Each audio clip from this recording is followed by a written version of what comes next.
আজকে একটা নতুনত্ব ডিমের অমলেট বানালাম। কি করলাম না, ভাতের সাথে ডিম মিক্স করে একটা অমলেট করে নিলাম। ভাবছেন এ আবার কি খাবার? হ্যাঁ, হ্যাঁ, দাঁড়ান, দাঁড়ান। মা হওয়া কি মুখের কথা? মা হতে অনেক বুদ্ধি খাটাতে হয়।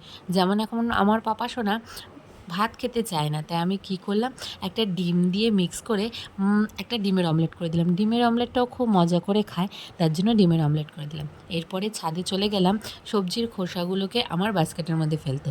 আর এদিকে দেখো আমার পুর্তলিকার রূপগুলো দেখো, দেখে তোমরা মুগ্ধ হয়ে যাবে। আর আমার জবা সুন্দরীরা তো আছেই। আমার ছাদ বাগান তোমাদেরকে যদি দেখাতে যাই তাহলে আমার পুরো ভিডিও শেষ হয়ে যাবে, আর আমার বলার ভাষা কিছু থাকবে না। এদিকে দেখো আমার ছোট্ট টগর, নয়নতারা সব সুন্দরভাবে সেজে উঠেছে। এত রোদ্দুরেও তারা এত সুন্দরভাবে ফুল দিচ্ছে।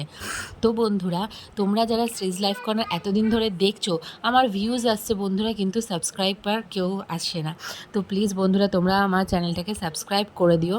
আমি জানি তোমরা আমার ভিডিও দেখছো, কিন্তু তোমরা যে আছো আমি কি করে বুঝবো বলো?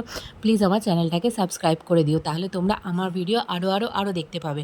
আর এই টগর রানীকে দেখো, এটা থোকা টগর, গত বছর প্রায় বর্ষার সময় এনেছিলাম, আর এখন দেখো কি সুন্দর ফুল দিতে আরম্ভ করেছে। আর লাস্টে তোমাদেরকে দেখাবো যে আমি যে ডিম দিয়ে অমলেটটা করেছিলাম সেটা আমার পাপা সোনা কত মুগ্ধ হয়ে খাচ্ছে। আর এটা দেখো সবজির পচা জল, প্রচণ্ড গন্ধ বেরোচ্ছিল। এটা প্রায় অনেক দিন ধরেই রাখা রয়েছে। আর আমার গোলাপগুলো এই রোদ্দুরে প্রায় মূর্ছা যাচ্ছে।